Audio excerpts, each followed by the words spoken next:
Ọba Solomon. Evangelist. Ọba Solomon. Bàbá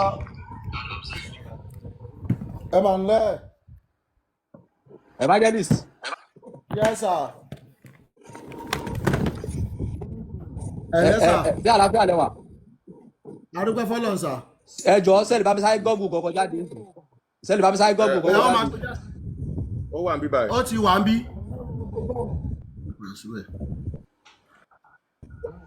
Ó ti wà ń bí wọ́n máa gbé jáde. Ẹ bá mi gọ́ọ̀gù ẹ̀ jáde wípé kò rán ní 16 verses. Ó ti wà ń bí báyìí. Ṣé kí n Ìgbó ń yọ méjì kó bẹ̀. Ẹ gbé wọn sí big screen kan lè gbé jáde. Ó ti wà ń bí already. Ẹ gbé wá sí big screen bàbá. Èmi sọ̀rọ̀ pa Islam, Ọba Solomon ní kí Christian wá gbé fóònù. Bàbá ẹgbẹ́ wa ẹ ti ń sọ̀rọ̀ nípa Christian látàárọ̀ àdẹ̀ sọ̀rọ̀ ẹni tẹ̀dẹ̀ fún ní tẹ́ǹdà lórí ṣe Christian. Bàbá ẹ ṣe hold on evangelist hold on. King James, I'm not here for Christian or Muslim or herbalist. We are here for truth and reality. We are here for just reality. Network ló ti rádà báyìí. Mo fẹ́ pé kí ni fi.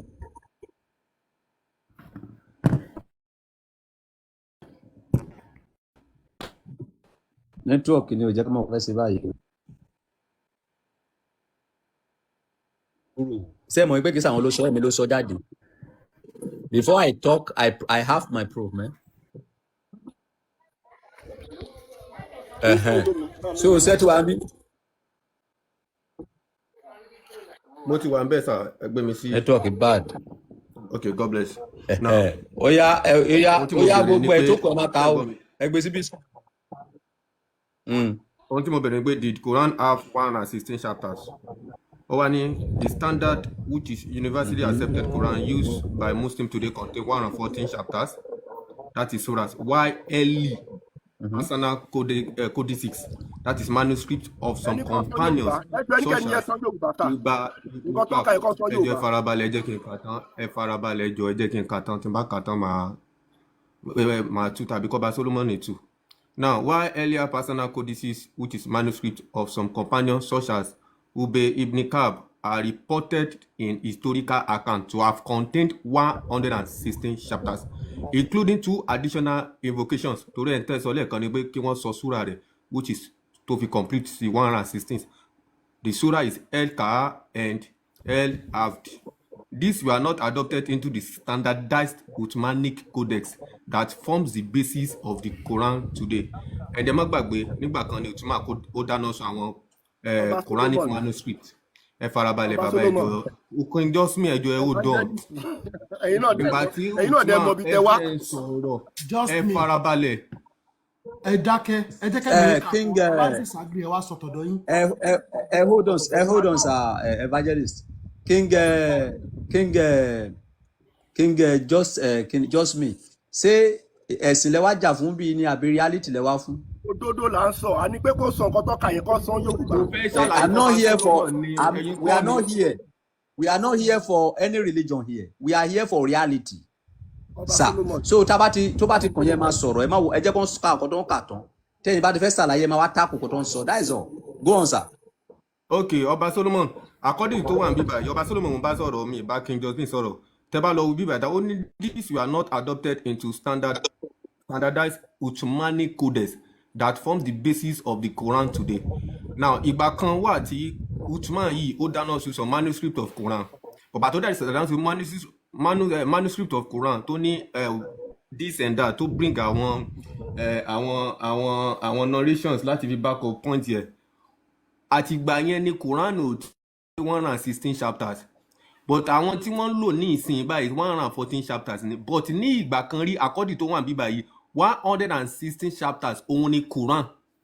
So ìgbà tí Uthman tó dáná sun Quran ni ò pé 116 mọ́ according to ohun tó wà bí báyìí 30 Ọba Solomon.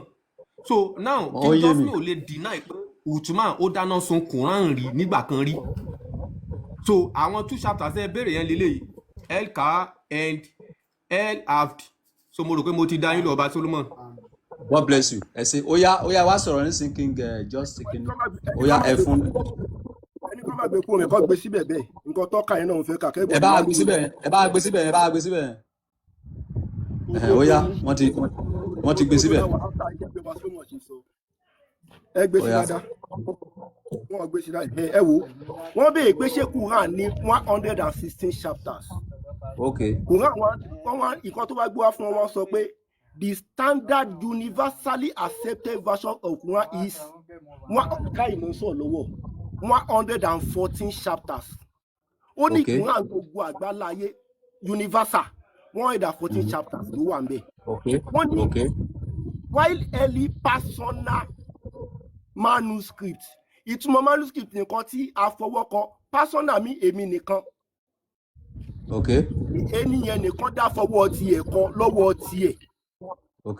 Kò ń ṣe pé Quran àti gbogbo ẹ̀yin lò wọ́n ní personal manuscript nìkan tá a fọwọ́ kọ. Personal ni tó jẹ́ tiẹ̀ nìkan. Ó ní inú àwọn èèyàn táwọn èèyàn padà rí ó ní ó contain 116 chapters táwọn èèyàn fọwọ́ ara wọn kọ. Nǹkan tẹ́ ń tra àti sọ́yìn sí ni pé eléyìí tí wọ́n fi ọwọ́ kọ ìyẹn ọ̀tọ̀. Eléyìí tó jẹ́ 114 ọ̀tọ̀ àbí wọ́n yọ verse méjì kó lára 14 yẹn. Ẹ ṣe sùúrù ṣé nǹkan ló ṣe ní pé ṣé yà Al-Quran àtẹ̀rí yẹn. Quran itself nǹkan táwọn èèyàn aṣorí tọ́pọ̀lọpọ̀ èèyàn aṣorí tọ́tún kọ́lẹ̀. Bàbá yẹn ẹ má kúrò bíbí láti wà ẹ ti ń lọ síbi míì. I don't like that. Nǹkan tó gbé wa débì yìí. Nǹkan tó gbé wa débì. Wait sir. Hold on sir. Nǹkan tó gbé wa débì yìí èmi sọ pé Al-Quran 116 ló dé. Ẹni ró rárá kò sí nǹkan tó ń jẹ́ bẹ́ẹ̀. So àti wá gbé jáde nísìnyí. So ó yá ẹ defend díẹ̀ fún wa. Number one mi ò defend anything. Ẹ gbé kankan wá. Nǹkan tẹ́ ẹ gbé ó ní 114 ní universal. Ó ní àwọn kan wà téèyàn kan ní personal ẹ wá ní pé 140 èèyàn ní nǹkan tí òun personal tóun dá lòun ilé òun. Ẹ dẹ̀ ní kúrò àdéhùn. Question tá a wá pèrè lọ́wọ́ yín nísìnyí wípé ṣé personal yẹn. Ọba Solomon. Ó yá kí n wọlé ń bẹ̀ yẹn. Mo ń gbọ́rọ̀ yín. Ọba Solomon ṣe bẹ́ẹ̀ ni kí n ṣàlàyé ni wọ́n ìtẹ́fẹ́ gbé wọn lórí ẹni ìṣàlàyé dẹ̀ náà. Ẹ jẹ́ kí n wọlé ń bẹ̀ yẹn. Ẹ ti jù sà ẹ jẹ́ kí n wọlé ń bẹ̀ yẹn. Ọba wọ́n ń tẹnu mọ́ pé ẹnìyẹn nìkan yẹn personal. Nígbà yẹn sà ẹni ìṣàlàyé ẹni ìdásíkò ìṣàlàyé tán mò ń sọ ẹ wá ní kó tún wọlé. Ẹni sùúrù evangelist ẹ hold on sir. Evangelist ẹ hold on. King James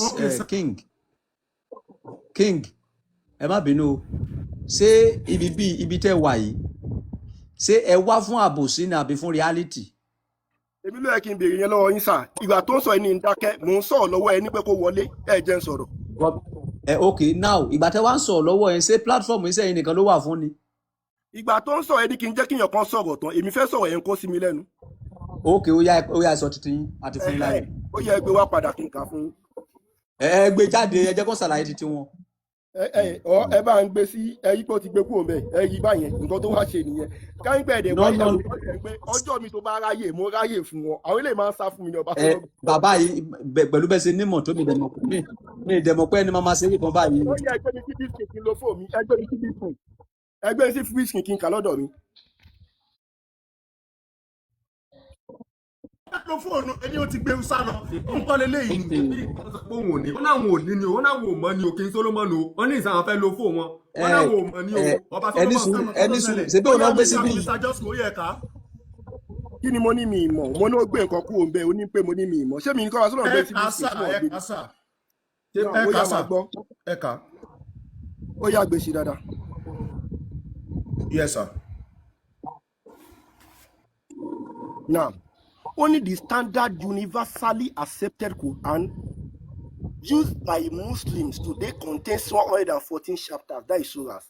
wọ́n ní while early personal codices manuscripts ìtàwọn èèyàn ní fúnra wọn lọ́wọ́ wọn tó fọwọ́ ara wọn kọ or some companions àwọn kan tó kọ pẹ̀lú ọwọ́ wọn wọ́n ní such as Ubay ibn Ka'b are reported in historical account to have contained 116 chapters including 2 additional invocations al-kal and al-abd. Ṣẹ́rí invocation means àdúrà kò ń ṣe revelation wọn pè ní revelation invocation wọ́n fi àdúrà sí.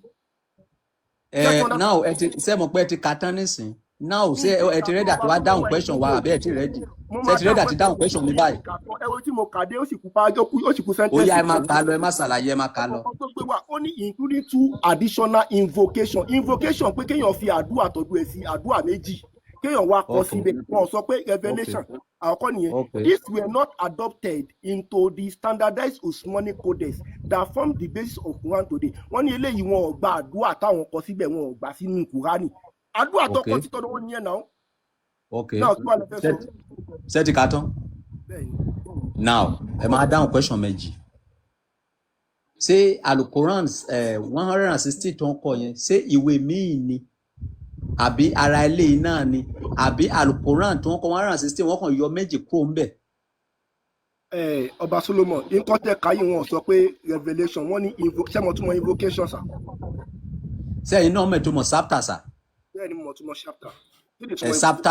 Chapter 16 116 náà pé wọ́n sọ pé chapter invocation. 2 additional invocation. 2 additional. Invocation but ìgbà tó máa kọ́ chapter 116 náà kọ́. Wọ́n dẹ̀ wá kọ chapter 114 sókè. Wọ́n ní pé wọ́n wá rí 2 additional invocation àdúrà méjì. Ọ̀rọ̀ yẹn ti gbé mi. Ó yá náà ẹ ti ṣàlàyé títí. Ó yá evangelist ó yá sọ títí báyìí. Ẹ ṣeun gan sà, ẹ ṣeun gan mo really appreciate. Mo fẹ́ rọ gbogbo ilé tí wọ́n fẹ́ gbọ́ wa kan farabalẹ̀ gbọ́ wa. Nínú àlàyé tí Mr. Josmin ṣe lẹ́ẹ̀kan, wọ́n sọ wípé àwọn ẹni tí wọ́n personally like fara wọn ni, tí wọ́n kọ fúnra wọn ni, tí wọ́n lò lábẹ́ ilé wọn ni. Mo fẹ́ kọ́ béèrè kan lọ́wọ́ wa sà. Ọba Solomon, tẹ́ ẹ bá sọ wípé ọmọ Noah Ezekiel yìí o, tẹ́ ẹ bá fẹ́ kọ́ nípa A+A ọwọ́ ẹnìkan ti máa kọ́. Tí Noah bá wá ń kọ́ ní A+A, ǹjẹ́ ẹnìkan lè wá dìde kó sọ wípé tí Noah kọ yẹn pé irọ́ ló ń sọ pé ẹ fún láṣẹ? Rárá. Ẹ ṣe arákùnrin tó kọ Quran yìí tí Josmin sọ pé ó kọ́ fún ara ẹ̀ pa abẹ́ ilé ẹ̀ yìí ó pẹ̀lú àwọn ẹni tí Muhammadu ní tẹ́ ẹ bá fẹ́ kọ́ Kùránì ẹ lọ kọ́ lọ́wọ́ wọn. Ẹ̀rí mi wà nínú àdìsọ Sahih Bukhari. Ẹ má ti gbé àdìsọ jáde ẹ jẹ́ ká kọ́ bèrè question lọ́wọ́ wọn pé ṣé ẹ gbà bẹ́ẹ̀ wípé ẹni tí wọ́n sọ yìí wípé pẹ̀lú àwọn tí Ànábì gbéṣẹ́ lé lọ́wọ́ àbẹ́ ẹ̀ gbà. Ọba Solomon number 1 káńpá fẹ́ ṣe debate ni àyè debate wà. Ṣé ẹ gbà ní question tó bí yín sà ẹ jọ̀ọ́ ṣé ẹ gbà bẹ́ẹ̀ gbà. Ọba Solomon ẹ jọ̀ọ́ ẹni kó ṣe sùúrù. Káńpá ẹ debate ni kò ní jẹ́ pọ́wọ́ mi nìkan ló tún máa béèrè question èmi náà ní láti béèrè lọ́wọ́ ẹ̀ ń parí bẹ́ẹ̀lì. Ẹ máa tún béèrè lọ́wọ́ padà náà. Ó yá kó tún question ẹ béèrè. Question ẹni wípé ṣé ẹ gbà wípé ẹni tó ń sọ̀rọ̀ nípa ẹ̀ ẹni tó ń béèrè nípa ẹ̀ ṣé ẹ gbà wípé ó pẹ̀lú ẹni tí Ànábì sọ fún láṣẹ pé kó kọ Quran àbí wọn pẹ̀lú. Kí lórúkọ ẹni yẹn orúkọ kí ló pe orúkọ ẹ̀. Kí lórúkọ tẹ́ pẹ́ ni ẹlẹ́ẹ̀kan. Òun lélẹ̀ ẹ wo orúkọ yìí Ubay ibn Ka'b ẹ jẹ́ ká wá sínú àdìsọ Sahih Bukhari ó ní narrated Masruk ẹ jẹ́ kí n ṣe báyìí mo ń bọ̀. King James ẹ ní mọ̀ sí a ní kí n ṣe sùúrù kì í ṣe argument. Ẹ̀yin kọ́ lẹ máa kà fún. Ẹ jẹ́ kó ń sọ tiwọn ẹ bẹ̀ sọ ti yín náà. Náà ẹ jẹ́ kí n sọ̀rọ̀ náà ṣé bí mo dákẹ́fẹ́ yín gbà tí yín. Ó yá mo ń gbọ́. Màá farabalẹ̀ ṣàlàyé ni. Àwọn ọkùnrin méjì ọ̀tọ̀ọ̀tọ̀ nínú àwọn tí Muhammadu ní kó máa kọ́ èèyàn ní Kùránì ni wọ́n kọ Kùránì Usman reject ntọ́kọ̀ tó wá gbé inú ara rẹ̀ náà káàkiri kò báyìí máa méjèèjì sẹ́gbẹ̀ẹ́ ara wọn. Ubay ibn Ka'b yìí pẹ̀lú àwọn tí Muhammadu ní káwọn èèyàn lọ máa kọ́ Kùránì lọ́wọ́ ẹ̀ ó kọ 116 chapter wọ́n reject ẹ̀. Arákùnrin kan náà tá à ń pè ní Abdullahi ibn Masud òun náà kọ 111 to 114 chapters wọ́n reject sí náà ó dẹ̀ pẹ̀lú àwọn tí wọ́n ní kọ́ máa kọ́ Quran lọ́wọ́ ẹ̀ ẹ wá jẹ́ ká wá sínú àdìsí wọn. Now wọ́n ní narrated Masruk Abdullahi bun Amir mentioned Abdullah ibn Masud and said, I shall ever love that man. Ó ní nígbà tó dárúkọ Abdullah ibn Masud yẹn ó ní màá máa fẹ́ràn arákùnrin yìí o. For I heard the prophet saying, torí pé mo gbọ́ pé òjíṣẹ́ ara sọ pé take, learn, ẹ̀kọ́ the Quran from the four. Ẹ̀kọ́ Kùránì lọ́dọ̀ àwọn mẹ́rin yìí. Abdullah ibn Masud tó kọ 112 to 111 to 112 chapter tí wọ́n reject ẹ̀. That's number one. Salim ìyẹn ẹnì kejì, Mu'adh ẹnì kẹta, and Ubayd bin Ka'b yẹn òun ní ẹnì kẹrin tó kọ 116 chapter tí wọ́n reject yìí tí King Jasmine sọ wípé ẹni yẹn kọ̀ọ̀kọ́ fún ara ẹ̀ tó ń dánlò lábẹ́ inú ara ẹ̀. Bọ́ Muhammadu ló sọ wípé ká lọ máa kó ẹ̀kọ́ Kùránì lọ́dọ̀ àwọn ẹni yìí. Ṣé àwọn ẹni tí Muhammadu ní ká lọ kẹ́kọ̀ọ́ Kùránì lọ́dọ̀ wọn tí wọ́n wá kọ Kùránì, àwọn ẹni lè máa sọ wípé tó bá kọ wọn kọ fúnra wọn ni pé abẹ́ ọwọ́ ara wọn ló wà. So mo fẹ́ kán bá wa ṣàlàyé ibẹ̀ yẹn sà. Àbí Usman tó jẹ́ wípé mò ń bọ̀ o. Àbí Usman nínú Usman ẹ jẹ́ kí n bèrè báyìí. Nínú ẹjọ́ sọ ẹ jẹ́ n bèrè báyìí. Nínú Usman tí ó pẹ̀lú àwọn tí Muhammadu dárúkọ ń bì àtàwọn tí Muhammadu dárúkọ ń bì ta lẹni tó yẹ ká accept in tí wọ́n compile. That's my question. Oya gbọ́n sà. Ni wípé àwọn ìwé òkèyìn tó àbùkù ni láwọn tànàbí dẹ̀ sọ wípé máa kọ Al-Qur'ani kalẹ̀ tóun fún ara ẹ̀ tó invigilate ní wà. You understand? Kò wá ń ṣòwò nìkan Ibn Masud náà wà láwọn pọ̀ bí àwọn bíi 14 sí 16 ni. Wọ́n wá ní pé persona nínú ti Ibn Ka'b wọ́n sọ pé revelation o wọ́n ní òun ní 2 other invocation. Ṣé ń gbọ́ mi? Ìtumọ̀ invocation ni àdúà. Ó dàbí àpẹẹrẹ jẹ́ ń sọ fún yín sàkólé yé yín dáadáa. Bẹ́ẹ̀ ṣe wá ń sìn kí n wá máa sọ ọ̀rọ̀ kí n máa dictate fún yín. Kẹ wá kọ kalẹ̀ chapter by chapter. Níparí ẹ̀ kẹ wá kọ nǹkan míì síbẹ̀ kó jẹ́ àdúà tẹ̀yìn kọ. Ṣé understand? Sínú ìwé tọ̀dọ̀ tí yín Bíbélì yín ó ṣe kẹ kọ nǹkan sínú ẹ̀. Ṣé ti understand? Òun ni wọ́n sọ pé 2 additional invocation. Wọ́n ní 2 additional revelation. Ẹ jẹ́ ń gbé jáde kẹ́ ẹ rí sà. But question tó ń béèrè lọ́wọ́ yín kọ́ lẹ̀ ń dáhùn náà. Ọba Solomon kan tó bẹ́ẹ̀ ìtẹ́lẹ̀ ni mo dáhùn. Wọ́n sọ pé ṣé Kùránì mi ni mo ń jẹ́ kó yẹ pé 2 additional revelation. No, question tó ń béèrè ni wípé ẹjọ́ kan padà béèrè question yẹn kí n ṣe question lẹ̀ ń dáhùn. Ó yẹ tún béèrè. Ẹ jẹ́ tún question yẹn béèrè. Question mi ni pé nínú compilation tí Abdullah ibn Masud àti Ubayd àwọn tí Muhammadu sọ wípé ká lọ́mọ kẹ́kọ̀ọ́ Kùránì lọ́dọ̀ wọn wọ́n compile. Ọ̀tí Usman gbà sọ wípé òun lòún fẹ́ gbé jáde èwo ló ń jẹ́ correct one.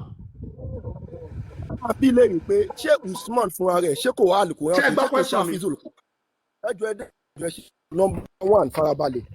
Ta ló pè mí? Ẹjọ́ ẹ̀yin Mùsùlùmí ẹ má pè mí náà. Àṣẹ kẹ́ máa bí mi fà. Break. But mo ń bèrè social media.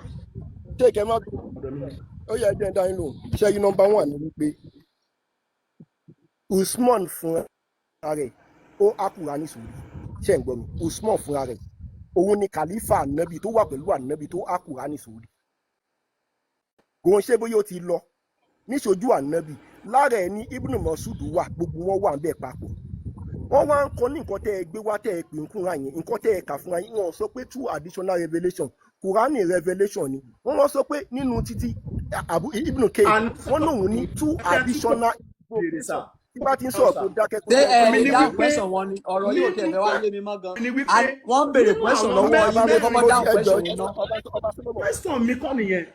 Ọba Solomon mi mọ nǹkan tẹ́ fẹ́ gangan báyìí wọ́n béèrè question. Nǹkan tí mo fẹ́ ni wípé wait nǹkan tí mo fẹ́ rí wọ́n béèrè question lọ́wọ́ ẹ kọ́kọ́ dáhùn question ní kẹ́ ẹ̀ ṣàlàyé wọ́n ní nínú ẹni báyìí àtẹni báyìí ta ló yẹ ká tẹ̀lé ta ló yẹ ká gba Al-Qur'an ní ẹ̀gbọ́ ẹ kọ́kọ́ dáhùn ẹ̀.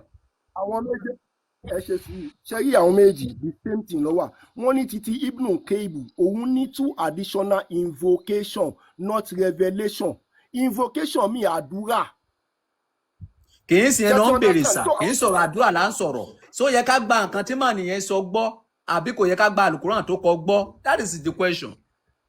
Ọba Solomon ṣe rí nǹkan tó tẹ̀ ń béèrè lọ́wọ́ mi lílì mo gbéṣẹ́ fún ẹ̀yin méjèèjì ń sìn kékeré kọ̀ọ̀kan kalẹ̀ ẹjọ́ wa kọ́ kalẹ̀ ẹ̀yin tún wá fi 2 additional info ẹ wá ṣe àdúrà sínú tọ̀dọ̀ tí yín wọ́n tún wá pè pé nínú kan tẹ́ ẹgbẹ́ ọ̀yẹ́dẹ̀ wọ́n ní 2 additional invocation lòun kọ sínú tiẹ̀ ẹ̀dẹ̀ ń sọ pé mi tí ì dáhùn àwọn méjì same thing lọ́jọ́ wa wọ́n ní 2 additional invocation not revelation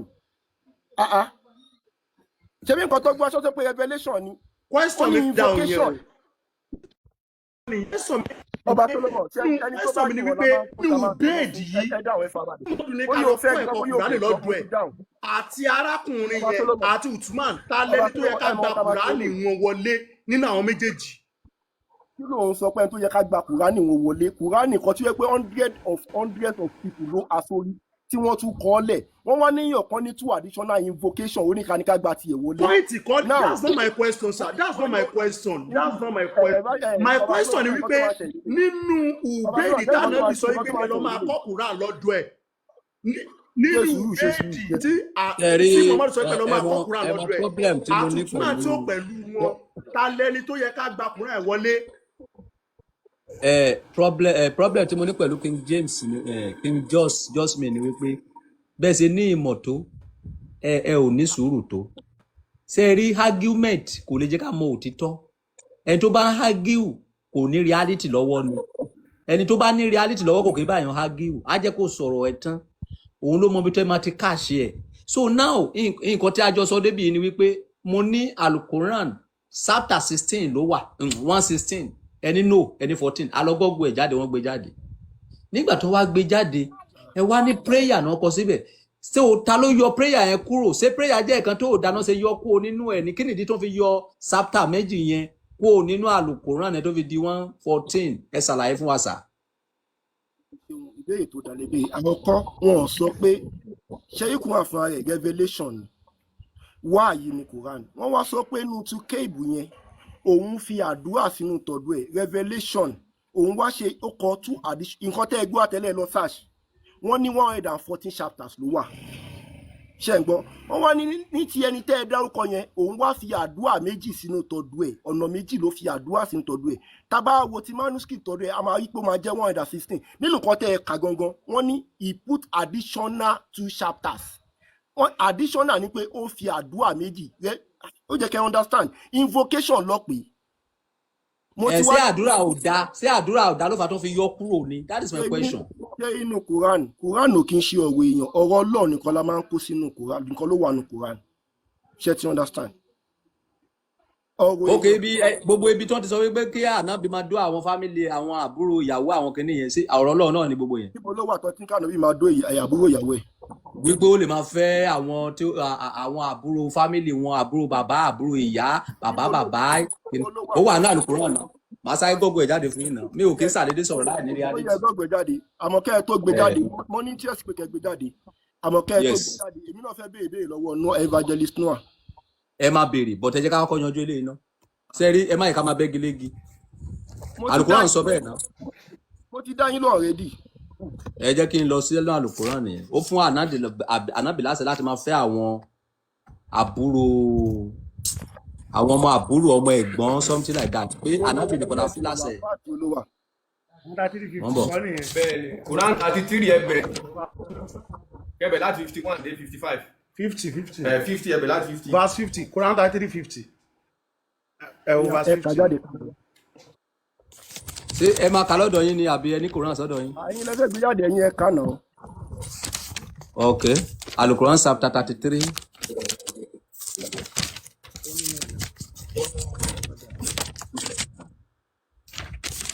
tẹ bá rí lọ́dọ̀ yẹn lè bá wa kà ó. ọba tó ló mọ̀ nǹkan tó wà ní Kùránì tiwa. ẹ ní sùúrù náà ẹ jẹ́ ká yanjú eléyìí náà. ṣé bẹ́ẹ̀ ní pé kí n kà fún yín ni.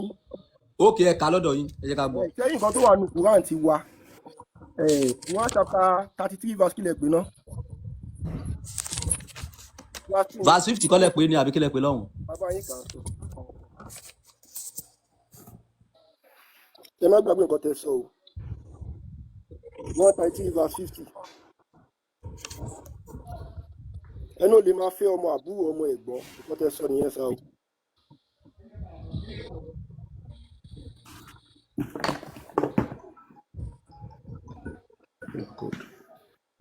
Oya, mo ti débẹ̀, mo ti fẹ́ máa kà fún yín. Ṣé kí n gbẹ́jọ́ ojú screen ni bàbá? Alukoran chapter 33 verse 50. Ṣé kí n gbé sójú screen ni sà? Àbí kí n No, ẹ má ka, àwa wò ń bí. Ó ní, O prophet, indeed we have made lawful to you your wives, to whom you have given their due compensation, and those your right hand possesses from what Allah has returned to you of captives, and the daughters of your paternal uncle. Ṣé ń gbọ́?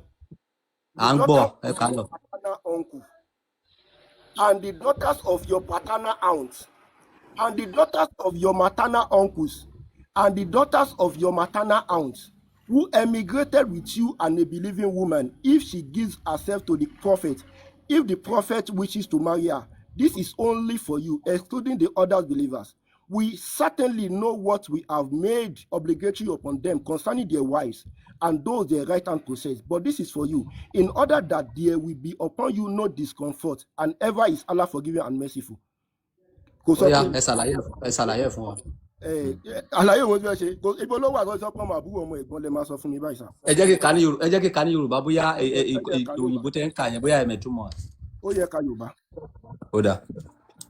Ìrẹ ànábì, dájúdájú a ṣe àwọn ìyàwó rẹ ní ẹ̀tọ́ fún ọ, àwọn èyí tí ìrẹ ti fún ní owó ìfẹ́ wọn, àti àwọn tí ọwọ́ ọ̀tún rẹ ní ìkápá nínú àwọn tí Ọlọ́run darí wọn sí ọ, àti àwọn ọmọbìnrin arákùnrin bàbá rẹ, àti àwọn ọmọbìnrin arábìnrin bàbá rẹ, àti àwọn ọmọbìnrin arákùnrin àti ọmọ obìnrin arábìnrin ìyá rẹ, èyí tí ó ṣílé pẹ̀lú rẹ, àti obìnrin tí ó jẹ́ onígbàgbọ́ òdodo tí ó bá fi ara rẹ̀ fún ànábì, tí ànábì bá fẹ́ láti fẹ́ ó aṣàálẹ́sà fún ọ láti jẹ́ ti àwọn onígbàgbọ́ òdodo.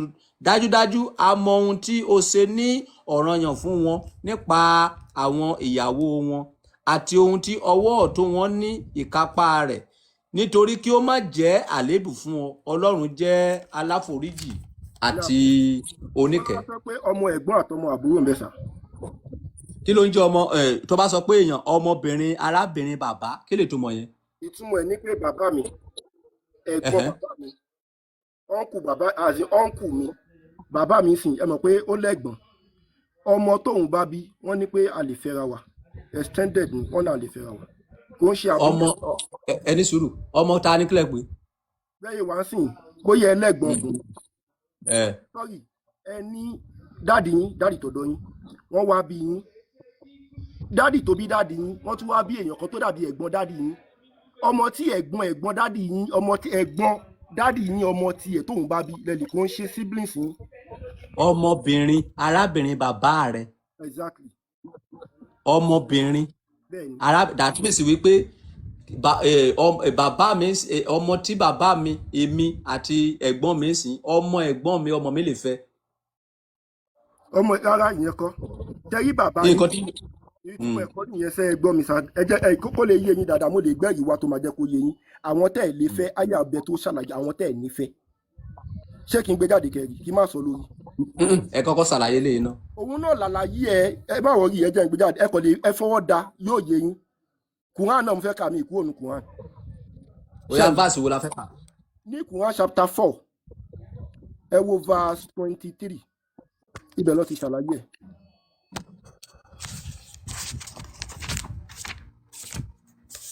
Al-Quran chapter 4 verse 23. Àwọn tẹ́ ẹ̀ lè fẹ́ wọ́n padà ṣàlàyé ẹ̀ lẹ́kùnrẹ́rẹ́. Kì í ṣe àwa làwa ń sọ o, because nǹkan tó ń kà síbi wọ́n ní ànábì nìkan ló wà fún, kò wà fún gbogbo ìjọ o.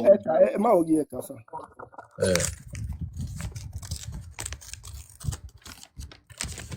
Al-Quran chapter what? Quran chapter 4 verse 23.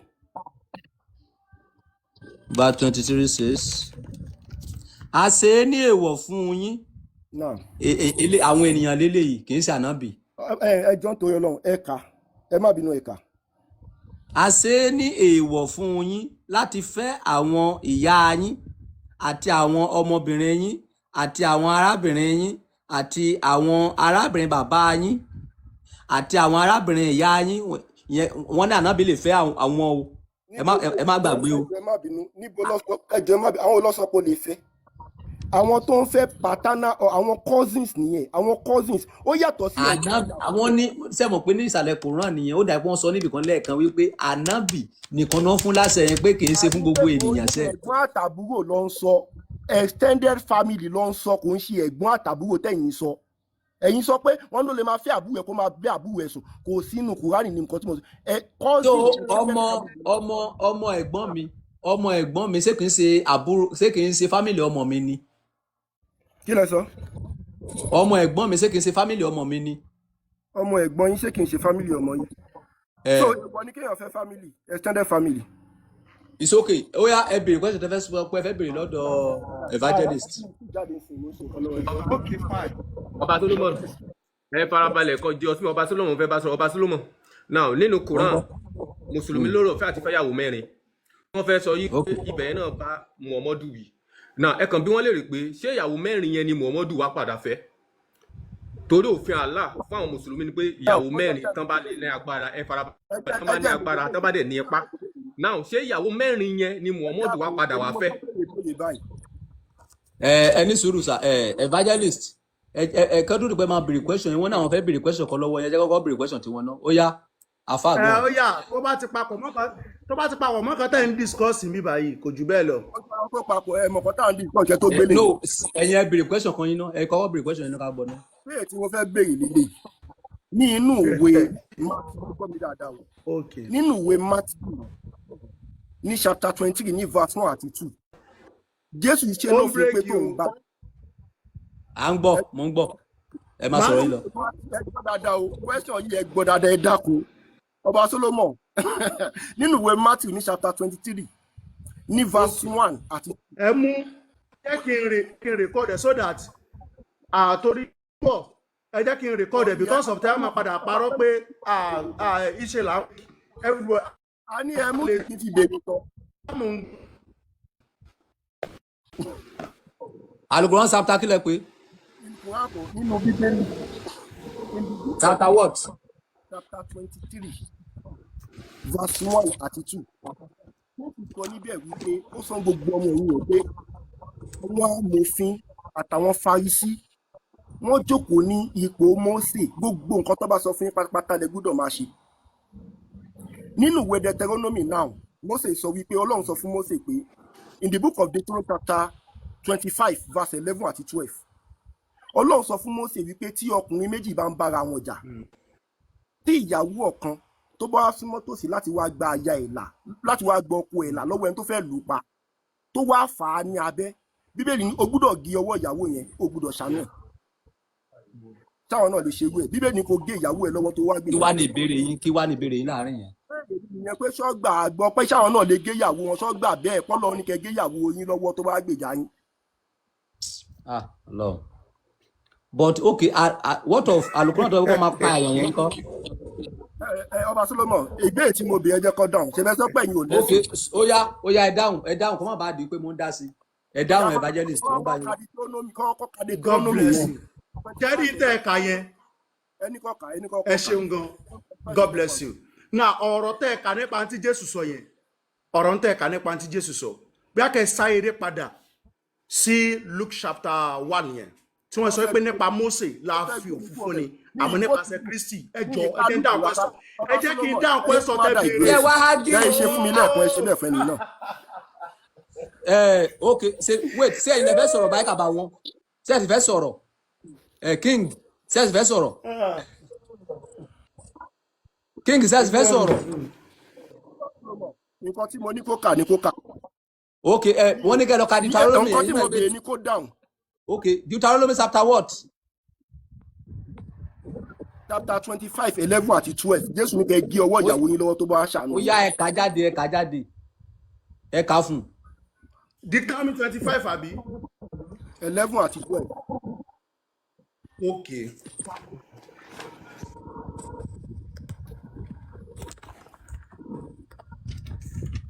$25, 11, 12. Now, ó ní bí àwọn ọkùnrin bá ń bá ara wọn jà tí aya kan sì súnmọ́ tòsí láti gba ọkọ rẹ̀ lọ́wọ́ ẹni tó kọlù ú tí òun sì nawọ́ rẹ̀ tí ó sì dì í mú ní abẹ́ nígbà náà ni kí ìwọ kí ó gé ọwọ́ rẹ̀ kúrò kí ojú rẹ̀ kí ó má ṣe ṣàánú fún un. God bless you. Now nǹkan tí ẹ kọ́kọ́ kà yìí òfin tí wọ́n ń sọ yìí ṣé òfin yìí ṣé àwọn ọmọ Ísírẹ́lì ni àbí àwọn Kìrìsìtẹ́nì ni wọ́n ṣe fún? That's the first question. Nǹkan tó fà ní pé Jésù ò wà fún gbogbo ayé Ísírẹ́lì. Ẹ jọ̀ọ́ ẹ jẹ́ kí n máa dáhùn lọ. Ṣé wàá hágíù ni? Mo Mo máa láìkí bàbá yìí. Ẹ má hágíù question yẹn kọ́ ilẹ̀ tó ń bá ti dáhùn tó yẹn tó béèrè lọ́wọ́ wọn. That is it. Oya go on sir. Oya go on. Ẹ ṣeun púpọ̀. Now òfin tẹ́ ẹ kọ́kọ́ kà yìí Israel òfin yẹn wà directed sí kò ń ṣe fún Kristẹni. Màá dẹ̀ fún yín lápẹẹrẹ nígbà tí Kristi wà nínú ẹran ara nínú òfin tó wà lọ́wọ́ nípa ẹni tó bá ṣe àgbèrè kan sọ́ lókùúta. But nígbà tí wọ́n mú obìnrin alágbèrè wá ní John chapter 8 Jésù ní ẹni tí kò bá ní ẹ̀ṣẹ̀ kó kọ́ he òkúta kó sọ́ọ̀lù. Jésù sọ pé kí ni ò sí nínú òfin àwọn ọmọ Ísírẹ́lì. But òfin tèmi ẹ̀kọ́ tèmi ìlànà tèmi kò papọ̀ mọ́ òfin Ísírẹ́lì.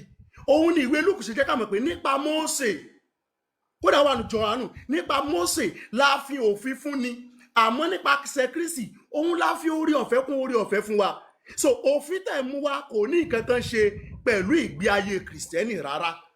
Òun lẹ́sẹ̀ rí nínú ìwé Matthew chapter 5 tí Jésù ti sọ wípé wọ́n gbá ọ létí ọ̀tún kọ́sọ̀ ti sílẹ̀ ìwọ ti gbọ́ bá ti wípé tó bá fọ́ lójú fọ́ tiẹ̀ padà tó bá gé ẹ lọ́wọ́ gé tẹ̀ padà ṣùgbọ́n èmi ń sọ fún ẹ pé rárá o fi sílẹ̀ jẹ́ kó máa lọ. So what is the problem there? So it's not our law. It does not belong to Christian. It belongs to Israel. That's all. Fún àpẹẹrẹ màá wá dá yín padà sínú Kùránì yín nínú Deuteronomy yìí ó sọ fún wa wípé Deuteronomy 24 ó jẹ́ ká mọ̀ wípé tí obìnrin tó bá fẹ́ ọkọ láàárọ̀ tí ọkùnrin yẹn bá divorce ìyàwó yẹn tó bá ti divorce ìyàwó yẹn tí obìnrin yẹn bá lọ fẹ́ ọkọ èmi tí ọkọ yẹn bá kú àbọ̀kọ yẹn tún divorce ẹ̀ obìnrin yẹn ò ní right àti padà sọ́dọ̀ ọkọ àárọ̀ mọ́ bọ́n gbà tá dé inú Kùránì sọ wípé obìnrin yẹn sì ní right àti padà sọ́dọ̀ ọkọ àárọ̀.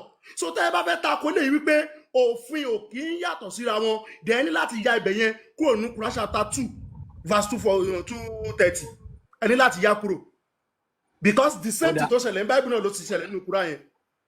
Ó yá ẹ sọ̀rọ̀ King James. Ọba Solomon ẹ ṣeun púpọ̀ àwọn kan ní pé Jésù fúnra rẹ̀ sọ nínú ìwé Matthew ẹ gbọ́ mi dáadáa o chapter 23 verse 1 wọ́n ní Jésù kó gbọ́ ọmọ ẹ̀yìn ẹ̀jọ́ àti gbogbo èrò tó tẹ̀lé ó wá níṣẹ́ rí àwọn akọ̀wé àtàwọn àmọ̀ràn wọ́n jókòó ní ipò Mósè gbogbo nǹkan tó bá sọ fún yín pátápátá ní gbogbo ẹ̀ ní kẹ́ máa ṣe. Ẹni yìí àwa sọ pé òfin tó wà bẹ́ẹ̀ Ọlọ́run sọ fún Mósè pé ọkọ ọ̀tọ̀ ìyàwó kó gé ọwọ́ ìyàwó ẹ̀ tí ìyàwó ẹ̀ bá wà ràn lọ́wọ́ tó bá ń jà lọ́wọ́ kó gé ọwọ́ ìyàwó ẹ̀. Ẹni wọ́n sọ fún wa ń sìn wípé òfin yẹn àwọn ará Ísírẹ́lì nìkan èmi àti mọ̀ pé Jésù fúnra rẹ̀ àwọn tó gba Jésù gbọ̀ngbà tó àlàyé àwọn Ísírẹ́lì nìkan ni ìtumọ̀ pé Bíbélì kí ló ń ṣe lọ́wọ́ ọmọ Nàìjíríà ìwé àwọn Ísírẹ́lì kí ló ń ṣe lọ́wọ́ ọmọ Let me ask you a question sir. Let me ask you a question. Mo máa béèrè question náà lọ́wọ́. Ẹ jẹ́ kí n dáhùn síbẹ̀ yẹn sir ẹ jẹ́ n dáhùn síbẹ̀ yẹn. Kí ni ó ń ṣe lọ́wọ́ Ọba ọmọ Solomon Nàìjíríà? ẹ jẹ́ sáré dáhùn síbẹ̀ yẹn. Ó yá ẹ dáhùn. Dáhùn síbẹ̀ yẹn. Ọba Solomon ẹjọ́ ẹ dáhùn. ẹ ṣe ẹ jẹ́ sáré dáhùn síbẹ̀ yẹn. Ẹ jẹ́ sáré dáhùn síbẹ̀. Now okay ẹ ti béèrè ẹjọ́ sà. ẹni sùúrù wọ́n ní wọ́n ti béèrè ẹ jẹ́ kán béèrè tán wọ́n ti béèrè tán ó yá go on. Àwọn tí ẹjọ́ sà ìbéèrè ẹ̀yọ̀ kan lè mi béèrè ńgbà tèmi náà kò lè béèrè tó bá fẹ́ béèrè méjì lọ́wọ́ mi kó jẹ́ kí mi náà kọ́ béèrè second one. No ìbéèrè ẹyọ kan yẹn kò tí ṣàlàyé kan lẹ jẹ́ kán ṣàlàyé kan. Béèrè mi jẹ́ kọ́kọ́ béèrè second one. ẹni sùúrù sà ẹ jẹ́ kán béèrè ẹ jẹ́ kán láǹdì evangelist ẹ jẹ́ kán láǹdì. Ọba ẹni sùúrù mo fẹ́ ká clarify nǹkan kan ni ìgbà tí mo fẹ́ béèrè question lọ́wọ́ ẹlẹ́ẹ̀kan mo béèrè question ẹ̀yọ̀ kan ó dẹ̀ down nísìnyí òun náà ti béèrè question ẹ̀yọ̀ kan ló dé no question ẹ̀yọ̀ kan yẹn kò wọn ò tí ì ṣàlàyé délẹ̀ wọn ò tí ì délẹ̀ ní question ẹ jẹ́ kó délẹ̀ wọn ò tí ì délẹ̀ ẹ jẹ́ kó délẹ̀ ó yá go on. tó bá ti délẹ̀ èmi náà wá reply o tó bá ti délẹ̀ màá wá reply. bẹ́ẹ̀ni ó yá go on. ó yá ẹ délẹ̀. ẹ ṣeun mo fẹ́ kẹ́ ẹ gbọ́ mi dáadáa lọ́dọ̀ tèmi mùsùlùmí ni mí ẹ mọ̀ pàánù gbàgbọ́ nínú Jésù àwa gbà pé wọn kọ sí gbogbo ayé Ísírẹ́lì nìkan lọ́wọ́n sí ìgbàgbọ́ ti wà nìyẹn ẹni yìí wá ń sọ nísìn wípé nǹkan tó ń sọ mẹ́tí Jésù ń sọ adẹ̀rí èyí inú gbèlì tí yẹn sọ pé wọn ò rò òun Ísírẹ́lì nìkan lọ́rùn sí Jésù ni wọn ò rò òun sí gbogbo ayé ẹni wá tún pọ́ìntì pé nǹkan tí wọ́n ń sọ mẹ́ Jésù ní àwọn Ísírẹ́lì nìkan ni wọ́n rán sí àti Israeli àti kò Israeli. Ìbéèrè mi fún evangelist pé ṣó ṣàgbà pé Ọlọ́run ti sọ ọ́ rí ó dẹ̀ sì wà ní bẹ́ẹ̀lì nídìí wípé tí ìyàwó bá ń kó ẹ̀ lọ́wọ́ wípé kọ́ gí ọwọ́ ẹ̀ kó má ṣàánú ẹ̀ ṣó gbà bẹ́ẹ̀ Ọlọ́run sọ bẹ́ẹ̀ Ọlọ́run àwọn inú bíbélì ṣó sọ bẹ́ẹ̀ ṣó gbà bẹ́ẹ̀. Ó yá dáhùn. ẹ jẹ́ n respond. That's number one. Claim tí ọkọ máa pé wọn rán Jésù wá sí gbogbo ayé yẹn irọ́ lásán lẹ pa because nínú tẹ̀rí tọ́ba rí nígbà tí Jésù jíǹde tán nínú ìwé Islam a rí àkọsílẹ̀ mi Jésù sọ fún àwọn ọmọ yẹn pé ẹ lọ sí gbogbo ayé ẹ jọ tó yọ lọ you have asked ẹ jẹ́ kó dáhùn question wọn now ṣe bẹ́ẹ̀ ni ẹ béèrè question ẹ jẹ́ kó dáhùn question wọn now. Let me answer the question. ẹ continue. Nínú tẹ̀rí tọ́ba rí a rí àkọsílẹ̀ tí Jésù ti ní lẹ́yìn tó jíǹde pé káwọn ọmọ ẹ̀yìn òun lọ sáyé kọ́ lọ́ mọ́ wàásù fún wọn adẹ nínú bíbélì àti níbi Jésù kọ́kọ́ kọ́ wọn lẹ́kọ̀ọ́ nígbà tó bìnrin kan wá ó ní okay a kò rán mi lákòókò yẹn tí Kristi sì fi sọ ni ó dẹ̀ ní ìdí torí pé ọ̀rọ̀ tí Jésù ti sọ nínú Mátíù ni pé nígbà tá nínú Jòhánù àti Mátíù náà nígbà tá bá fọ ọmọ èèyàn sókè ó máa fọ ọ̀pọ̀lọpọ̀ wá lákòókò tí Kristi fi bẹ̀rẹ̀ iṣẹ́ yẹn Jerusalem ló ti máa bẹ̀rẹ̀ ó lè ṣe ní pé ọ̀pọ̀ ṣe tí Jésù ṣe ó bẹ̀rẹ̀ láti Jerusalem tẹ́ bá lọ ka Luke chapter 24 ó sọ wípé èyí ni a ti kọ pé kí Kristi kó jìyà kí ó kú ká sì jíǹde lọ́jọ́ kẹta àti ká wàásù ìrònúpìwàdà àti ìdáríjì ẹ̀ṣẹ̀ ní orúkọ rẹ̀ ní orílẹ̀-èdè gbogbo bẹ̀rẹ̀ láti Jerúsálẹ́mù bẹ̀rẹ̀ láti Jerúsálẹ́mù pé ẹjọ́ ẹ bá mú tẹni yẹn òun ló ṣe jẹ́ wípé Jerúsálẹ́mù ni Jésù ti kọ́kọ́ bẹ̀rẹ̀ iṣẹ́ yẹn dẹ̀ lọ sí gbogbo ayé lẹ́nìí táyé dẹ̀ ń gba gbogbo ògo ẹ̀ that's number one. Number two, ẹni ṣé ó ti wà nínú bíbélì pé wọ́n kọ síbẹ̀ mi sọ fún yín pé wọ́n kọ sínú òfin àwọn ọmọ Júù mi ò dínà yẹn bọ́ mo ti ṣe àlàyé fún yín wípé the same thing náà wà applicable nínú ìwé yín mùsùlùmí ẹ máa sọ fún wa pé ẹ gba ìwé Mósè gbọ́ òkè nínú ìwé Mósè wọ́n ní tíyàwó bá ti kọ kọ́lẹ̀ tó dẹ̀ ti lọ fẹ́ ẹlòmíì tẹ́lòmíì yẹn náà tún kọ́lẹ̀ ìyàwó yẹn ò ní right àti padà sọ́dọ̀ ọkọ àárọ̀ mọ́ so tẹ́ ẹ bá sọ Kùránì dẹ̀dẹ̀ ó ní ìyàwó yẹn lè padà sọ́dọ̀ ọkọ àárọ̀ why tẹ́ reject tí Kùránì sọ kó jẹ́ pọ̀dọ̀ ọkọ àárọ̀ yẹn lè máa padà sí so ìyẹn ti clear ẹ jẹ́ kémi náà wá béèrè tèmi lọ́wọ́ tiwọn. Nínú súnà Ibn Majah nínú hadith súnà Ibn Majah hadith 1944 wọ́n kọ síbẹ̀ wípé àyà ká máa fún àgbàlagbà ní ọmú mu tí kì í sọmọ wa o tàbí máa ń prohibit pé a lè fẹ́ra wa àyà ká máa fún àgbàlagbà ní ọmú mu àti ká máa sọ ènìyàn ní òkúta wípé wọ́n reveal ẹ̀ nígbà ayé Muhammadu Aisha ló sọ ó ní nígbà tó dẹ̀ reveal ẹ̀ nígbà tó di ṣáàlà kú inú pépà tí wọ́n kọ sí ó wà lábẹ́ bẹ́ẹ̀dì òun lábẹ́ pílò òun ẹran dẹ̀ wọlé ó dẹ̀ jẹ ìwé yẹn ẹ bá mi béèrè lọ́wọ́ King Justin pé àyà kọ́ fún àgbàlagbà lọ́mú lẹ́ẹ̀mẹ́wàá tó abrogate sẹ́ márùn yẹn àti èyí tó ní kọ́ sọ èyàn lókúta yẹn ẹni kan mú jáde nínú Quran. Ó yá fún wọn lésì o King Justin sẹ́ẹ̀sì wá bí. Now wọ́n béèrè question lọ́wọ́ yẹn ẹ dá wọn lóhùn à ń gbọ́. À ń gbọ́ yín. Ẹ má bínú sa ọba Solomon ẹni yìí ò kò farabalẹ̀ ìbéèrè tó béèrè nǹkan tí mo bí ọ̀dọ́ nìkan tó ń sọ ṣe understand kò farabalẹ̀ ẹ máa rí pé mo ti tó tọ́ mi tí ẹjọ́ ẹ ṣe sùúrù zéyìí ẹjọ́ ẹ dákun ṣé ń gbọ́ mi ṣá ẹ pé mo ti lọ mo ti kùn báyìí tí bá ti délé ẹ bá mi book appointment pẹ̀lú ẹ̀.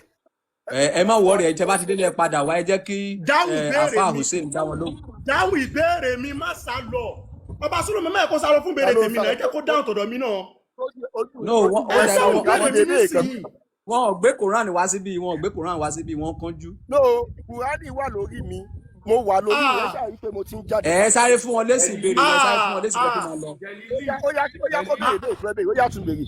Ó yá wọ́n ní kẹ́ tún padà béèrè wọ́n ní kẹ́ tún padà béèrè. Wọ́n ní kí n tún béèrè ẹ ṣe ẹ sáré bó dọ̀dọ̀ mi so that everybody á lè rí nǹkan tí mo kà. Àní béèrè béèrè ó pé mo wà nù. So that everybody á lè rí. Mo ti gbọ́ ẹ̀yin ò sínú òrùn gbàtẹ́ ń béèrè question lọ́wọ́ mi. Sínú òrùn gbàtẹ́ ń béèrè question lọ́wọ́ mi. Ẹ má tí ká ẹ jẹ́ kó fún yín lésì sẹ́ ẹ jẹ́ kó dáhùn béèrè. Ẹ bá mi bó dọ̀dọ̀ mi sà. Ok ẹ jẹ́ n tún béèrè wọ́n ní kí n tún béèrè ni nínú súnà Ibn hadith 1944 hadith yẹn ló wà lọ́wọ́ mi hadith 1944 ó jẹ́ ká mọ̀ wípé àyà ká máa fún àgbàlagbà ní ọmú mu lẹ́ẹ̀mẹ́wàá tí wọ́n abrogate sí ẹ̀márùn yẹn so tí kì í sọmọ wa bóyá ọkùnrin ni ó dẹ̀ ti mature so àdẹ̀fẹ́ kó fẹ́ ìyàwó àbí kó bá ìyàwó alájọṣepọ̀ so àyà pé ká máa fún wọn ní ọmú lẹ́ẹ̀mẹwàá àti ká máa sọ ènìyàn ní òkúta ó ní wọ́n sọ ọ́ kalẹ̀ Aisha ló sọ bẹ́ẹ̀ pé wọ́n sọ kalẹ̀ nígbà yẹn Muhammadu ìwé tóun dẹ̀ kọ sí ìwé pélébé tóun kọ sí ó wà ní abẹ́ pílò òun nígbà tí Muhammadu kú àwọn wà occupied ewúrẹ́ kan ẹran kan sì wọlé ó jẹ ìwé yẹn ìbéèrè mi wá ni pé àyàká fún àgbàlagbà ní ọmú mu lẹ́ẹ̀mẹwàá yẹn tó abrogate márùn-ún àti pé ká máa sàn lókúta yẹn kí jọ́sìn bá wa mú jáde nínú Quran. ó yá ẹ dá wọn lóhùn wọ́n ti pèrè. King Jasmine.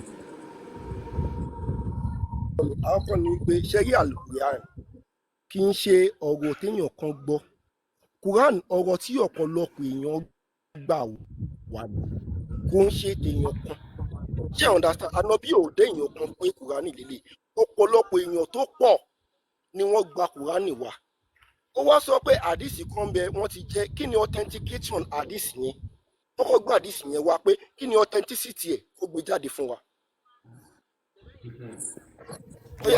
ẹ ṣe ẹ bá mi bóòdù ọ̀dọ̀ mi sà. mọ̀ ń bọ̀ ẹ jẹ́ kó gbé jáde.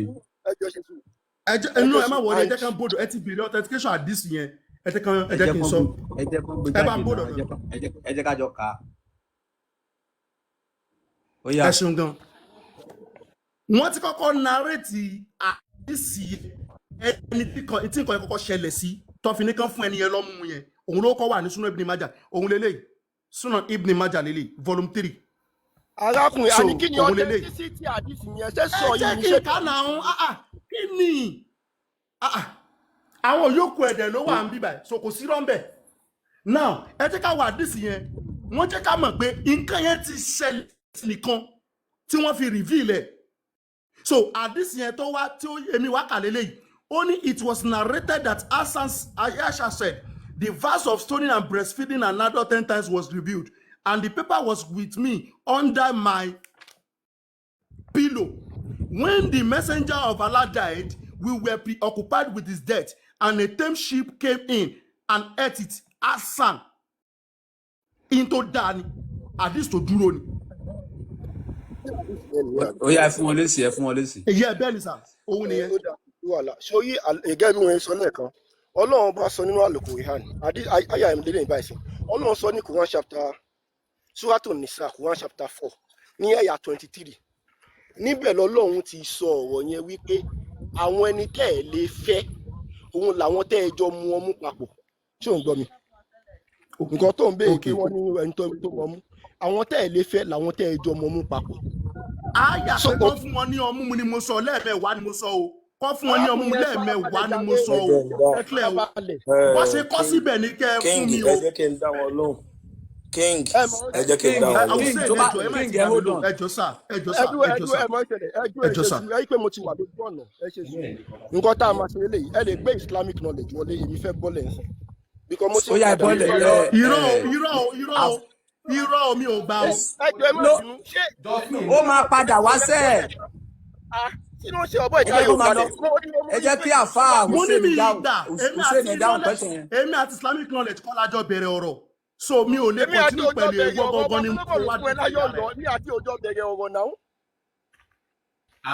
ẹ máa gbọ́rọ̀ ojú rẹ ti bó ẹ fún ní déètì ojú rẹ ti bó ẹ fún wa tọ́pìkì ẹ̀mí àti ẹ̀jọ̀ wa sọ̀rọ̀ ẹ fún wa tọ́pìkì ẹ̀níwọ̀n tó bá fẹ́ kájọ wa ojú rẹ ti sọ̀rọ̀ bó. ojú ta ló ẹ̀yin rẹ̀ gbọ́ ẹ fún wa ìwọ tó ẹ ṣe sùúrù King ẹ fi hàn yẹ ọ̀yà ṣé kí n dáhùn ẹ̀. àfáà Hussein kí lẹ fẹ́ sọ sí ọ̀rọ̀ tó ń sọ yẹn. ẹ máa gbọ́ ṣe é rí àkọ́kọ́ náà nínú Islam wa agbami mímọ̀ kan ni tó ṣe wípé ẹni tí ó bá lọ kọ́ tí ó sì mọ̀ kò lè mọ̀ tán sọ ń bẹ̀ yọ kàn ọ̀ra mọ̀ ń tọ́ ọkàn ọ̀ra mọ̀ sọ nǹkan tó ṣe pé kò ní lọ́nà ìtì ẹ̀ ni. hello sir question tó ń béèrè ní káníkẹ́ dáhùn question tó wà ní ẹgbẹ́ fẹ́ dáhùn. ṣebí náà mò ń dáhùn ẹ máa gbọ́ ṣe bẹ́yìn ni moderator àbí. bẹ́ẹ̀ni. tẹ́nìkan bá ti wá fẹ́ dáhùn question ẹ fi lára balẹ̀ nígbà tó ṣe pé ẹ fi táìmù lẹ̀ ẹ fi ó tọ̀ but náírà balẹ̀ ẹ jẹ́ kó hello sọ sir tó fẹ́ sọ tán hello sir nígbà tó bá hello sọ sir yóò fi hello mọ bí ó sir ṣe dáhùn ẹ̀yin hello sir ẹ jẹ́ ń sọ tí hello mo sir fẹ́ sọ náà hello mo ń sir gbọ́ mo ń gbọ́. this is Ọba Solomon. Mi ò dẹ̀ sí fún àbòsí, mi ò dẹ̀ sí fún ẹ̀sìn kankan. So nǹkan tó ṣẹlẹ̀ ni wípé kò sí akúrí nínú gbogbo àwọn tá a wà níbi àti nínú gbogbo àwọn tó wà ní comment section. Nǹkan tó wà nínú ìwé làwọn kà jáde.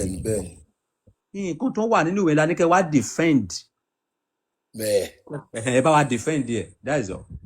Náà mo fẹ́ defend ẹ̀ẹ̀kan tí ìgbọ́ mi tán ni náà mo defend lọ ẹni tán ní fíìmù ó pé sísìn ó pé part 2 part 1 part 3 tẹ́ wá lọ part 3 bó lẹ́sìn gbọ́ part 1 yìí náà mo ń sọ lọ náà náà nínú Islam wa ìmọ̀ kan tó ṣe pọ́ ó jìn ni tó ṣe pé ẹni tí ó bá lọ ọkọ kò lè rí nǹkan kan wí nísinsìnyí ìgbà tán fẹ́ dákọ̀ hadith wọn ló ń bẹ nù Ibnu Majah kí ni ń jẹ́ Ibnu Majah ní bẹ nù kí ni ń jẹ́ ibi súná nù ẹjọ mi ò wá àtàkì yín bíbá ẹ address topic tó béèrè lọ́wọ́ yín ṣẹni gbogbo story rẹ kan ń sọ yẹn ẹ máa gbọ́rọ̀ mi lọ ẹlẹ́ẹ̀kejì hadith Ọba Solomon why tẹ̀lé address topic ó jẹ́ pé language lẹ́yìn address why tẹ̀lé address topic aláìnímọ̀ lẹ́jẹ̀ yẹn náà torí pé ẹ̀nímọ̀ ló fà á. ẹ máa gbọ́rọ̀ mi lọ ẹ máa gbọ́rọ̀ mi lọ ẹ̀yẹ́ máa gbọ́rọ̀ mi lọ ọ̀rọ̀ ọmọ náà mo ń sọ fún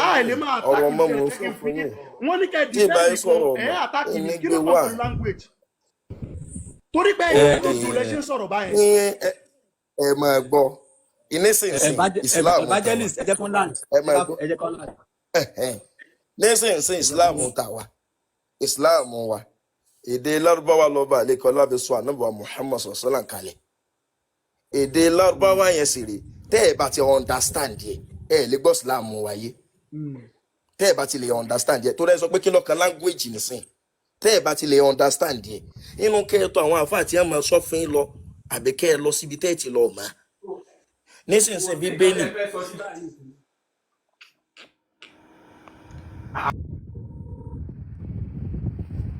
Àfáà yẹn wá rojọ́ níbí ni so ṣé ẹ rí program tí a mú wá yìí ẹ̀yin ènìyàn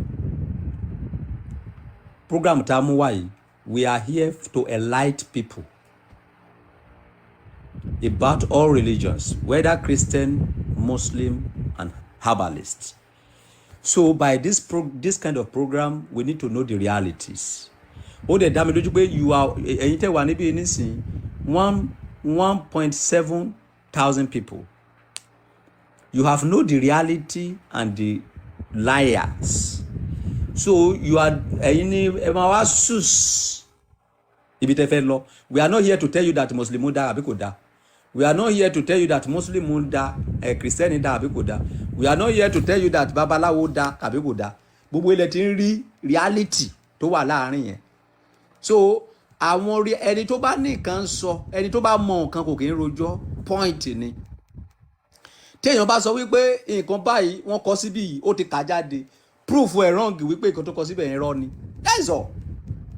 So ìgbà tẹ́ ń sọ wípé ẹni tó bá mọ èdè lárúbáwá kò lè túmọ̀ àlùkùránì kò lè ṣé ọmọ lárúbáwá lẹ́yìn ni gbogbo apátákì sọmọ lárúbáwá mẹ́rin we are Yorùbás. So kò dẹ̀ possible kó lọ kọ́ èdè elédè kó mọ 100% kò possible o ò lè lọ kọ́ èdè elédè kó mọ èdè 100% kò possible yọ so that is it. Bóyá ká gbé àwọn àfáà wọlé tó ń mọ̀ nípa alukoran kì í ṣe agídílé yẹn fi ń ṣe nǹkan. Ọba ẹ̀ka àsánsá. Everything kọ́ ni ìjà. Ẹ̀ka àsánsá. Ẹ káàsán. Hello. Yeah, ẹ káàsán ṣe wà dáadáa sà.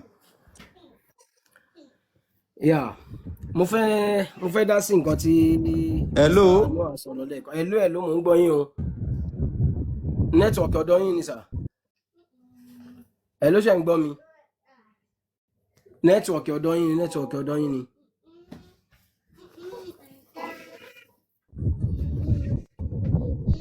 Hello.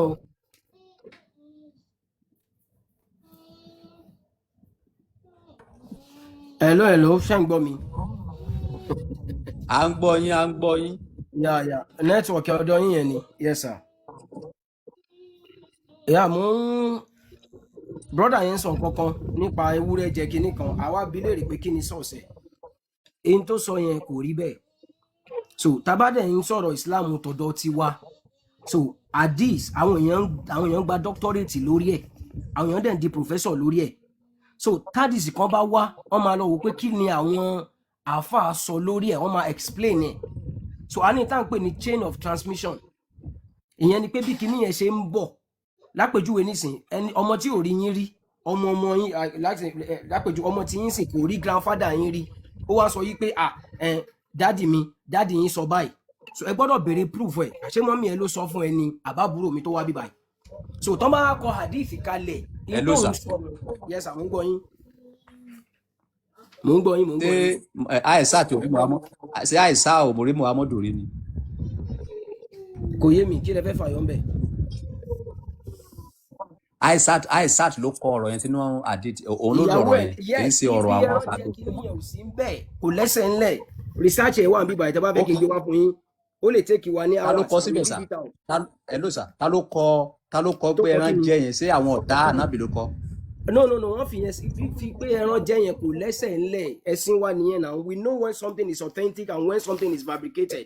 hello sà ibi tí èmi àti ibi tá ti máa ń ní problem ni wípé why tó fi jẹ́ pé ibi tó bá tako ẹ̀sìn ilé òkè nẹ́sẹ̀ ńlẹ̀ tó jẹ́ pé ibi tó bá pọ́n ẹ̀sìn ilé ló máa nẹ́sẹ̀ ńlẹ̀. No kò sí màjẹ́ agbọ́nbẹ̀ ọba òun re evidence lélẹ́yìn náà kò sí màjẹ́ agbọ́nbẹ̀ eléyìí náà this is it.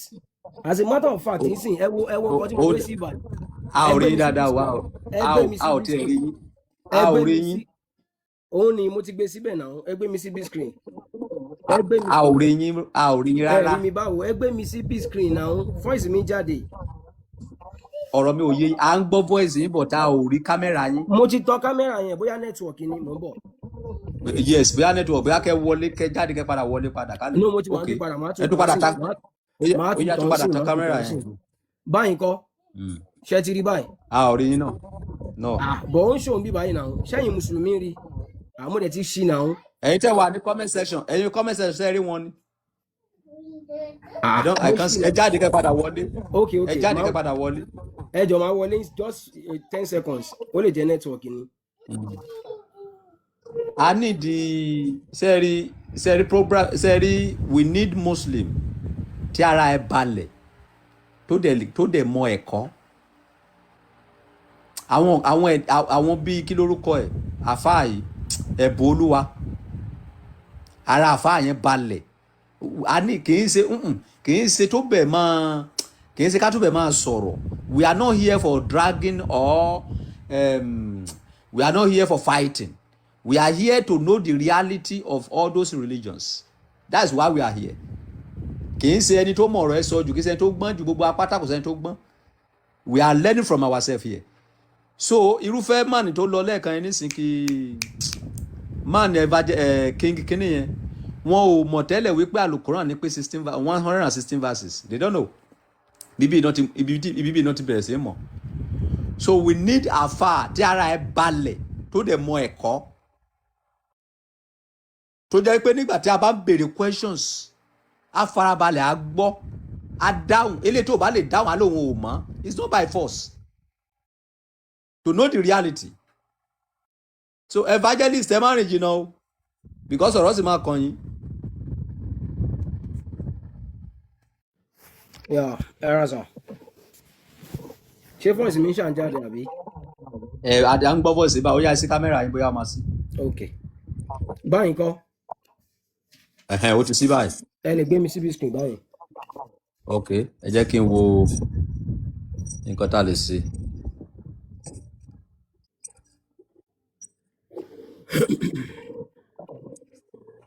Ok ó rà gbóṣù ó manage bá. Ok ẹ ṣe. So tá a bá ń sọ̀rọ̀ Islam this is Islamic web. So nínú àwọn sources bóyá èèyàn fẹ́ wo hadith kan o àbí èèyàn fẹ́ sáré wo àyà Quran kan so àwọn kíní yìí náà máa ń ṣẹlẹ̀ ṣé kí n gbé sí English kí n máa kà ní English àbí. ẹ jẹ́ ní kó translate ẹ̀. mo fẹ́ kẹ́ kọ́kọ́ ṣe àlàyé yín yẹn náà ok ok kó ní ìtumọ̀ sí mi náà. ok ok ẹ mọ̀ yín sì pé inú àwọn ọmọ ọ̀jọ́ lọ́dọ̀ yín ẹ̀yin ni olùṣọ́ àgùntàn táwọn èèyàn máa wá bá ẹ̀yin lè máa explain ní bíbélì fún wọn the same thing bí wọ́n ṣe lọ bí àwọn àfáà léèrè this is 2012 ni wọ́n ti béèrè question yìí ṣòye wọ́n ní hadithu akili shati sọ̀hífà àti ayati rọ́jìm hadith tó wá lórí pé ewúrẹ́ jẹ aya kùránì wàrọ̀dọ̀ àti fúnfúnni lọ́yàn fi bayti Aisha nínú ilé ìyàwó Aisha la yasihu kò lẹ́sẹ̀ ńlẹ̀ this is it. It is not authentic. Ta ló sọ eléyìí? Ta ló sọ eléyìí? Yeah, àwọn àfáà ló sọ, àwọn àfáà tó nímọ̀ pa ẹ̀. Àwọn àfáà tó sọ yẹn ṣé àwọn jẹ́ Ọlọ́run ni? No, wọ́n jẹ́ Ọlọ́run bíi ti báwo. Kùránì nìkan ní ọ̀rọ̀ Ọlọ́run ẹ ṣe sùúrù sà. Ó yà mọ̀. Ẹni sùúrù sà. We are here to get reality. Okay. Now, wọ́n ka Bíbélì kan ní ṣọ́ọ̀ṣì wípé Dáfídì dóyàwó léyàwó. Wọ́n wá bá mi àṣẹ olórí ìjọ wípé ẹ ló ọba. Dáfídì wọ́n kà ní Bíbélì pé Dáfídì déyàwó léyàwó ṣe irọ́ ni kí wọ́n sọ wípé Bible verses yẹn pé irọ́ ni kò lẹ́sẹ̀ ńlẹ̀. Am I God? Am I the one that write Bible? Yeah, English version lele. Ṣé gbọ́ mi sà?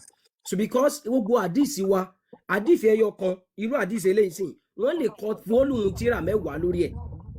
Sahih Bukhari tá a bá gbé kalẹ̀ ńsìn gbogbo òwe yẹn lè má wọ bí 1000 pages wọ́n dẹ̀ kọ volume books volumes bí 48 volumes lórí ẹ̀. So this is it. Ẹni tó bá fẹ́ dìbọ́ǹkì eléyìí ni kó máa wá bọ̀ tóun bá nímọ̀ ẹ̀ ẹni kó wá sọ pé not authentic kí ó wà authentic àwa wo tó sọ di authentic lọ́dọ̀ tiẹ̀. Ẹni sùúrù ewúlẹ̀ pè ní authentic ewúlẹ̀ pè ní kìí ṣe authentic. Níbi ọ̀rọ̀ tí wọ́n sọ pé ewúrẹ́ jẹ àyà kùránì tí náà àǹtí evangelist náà ń sọ yẹn kò wà authentic. Yes. Kò wà authentic. Yes.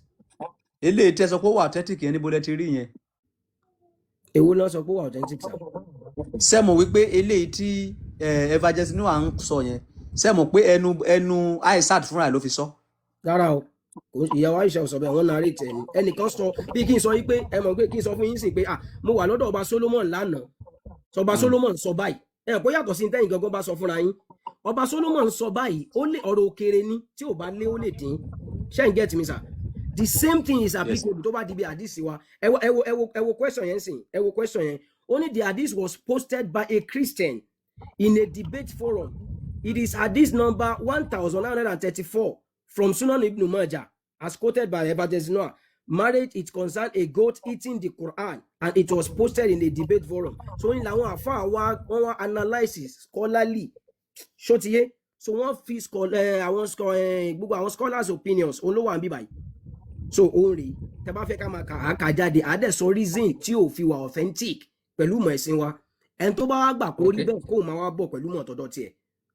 Okay, now nǹkan tí ẹ ń sọ ń sìn ni wípé kí ló dé tó fi jẹ́ wípé verse yẹn ni àwọn verse ó yá ẹ dárúkọ yàtọ̀ sí verse eléyìí ń sìn tí wọ́n fi sọ wípé kíni kan jẹ Quran ẹ dárúkọ àwọn mọ̀ ń bọ̀ sá ẹ dárúkọ àwọn verse míì tí wọ́n ti sọ̀rọ̀ dáadáa nípa ànábì àbí nípa Allah tí Al-Quran wá sọ wípé tí àwọn àfa wá sọ pé rárá o kì í ṣe eléyìí ò ọ̀rọ̀ dáadáa tó ń sọ nípa ànábì irọ́ ni o ọ̀rọ̀ burúkú ló wà ń bẹ̀ ẹmú mi ìjáde. ẹ ṣe gan èyí tó bá ti jẹ́ nǹkan dáadáa wọ́n lè pe nǹkan ní nǹkan dáadáa tí ò bá ti lẹ́rìí inú Quran ànábì inú hadith ànábì rádà a rí àwọn ọ̀rọ̀ kan bẹ̀ tó ń sọ fún wa pé téèyàn bá ṣe báyìí láwọn ṣe dáadáa àmọ́ torí pé àwọn tí wọ́n gba ọ̀rọ̀ yẹn wá onírọ́ ti wà ń bẹ̀ abẹ́ni tó ṣe yí pé kò ní mẹ́mórì tó wà retentive láti bọ́rọ̀ yẹn ṣe dáa tó wọ́n máa sọ yí pé kí ni wọ́n máa lọ́rọ̀ yẹn ò lẹ́sẹ̀ ńlẹ̀. Hello sir. Bẹ́ẹ̀ náà ni tọ́rọ̀ ò bá bẹ̀ dáa. Wọ́n ní àdìtì tẹ mú wá lẹ́ẹ̀kan yẹn wọ́n ní kò lẹ́sẹ̀ ńlẹ̀. Ok, jẹ́ kí n gbé àdìsí yẹn padà wá kí everybody wá kan bá wa dé. Ẹ gbé àdìsí yẹn padà wá.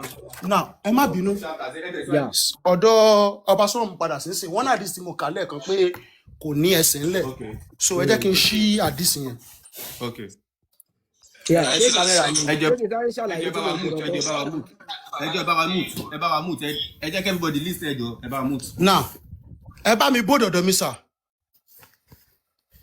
àdìsí wo náà àdìsí tí mo kà ní ò lẹ́sẹ̀ ńlẹ̀. Ó yá ẹ dá wọn lóhùn àfà. Àdìsí wo náà àdìsí tí mo kà ní ò lẹ́sẹ̀ ńlẹ̀ Mr. Rokib àbí Nokib.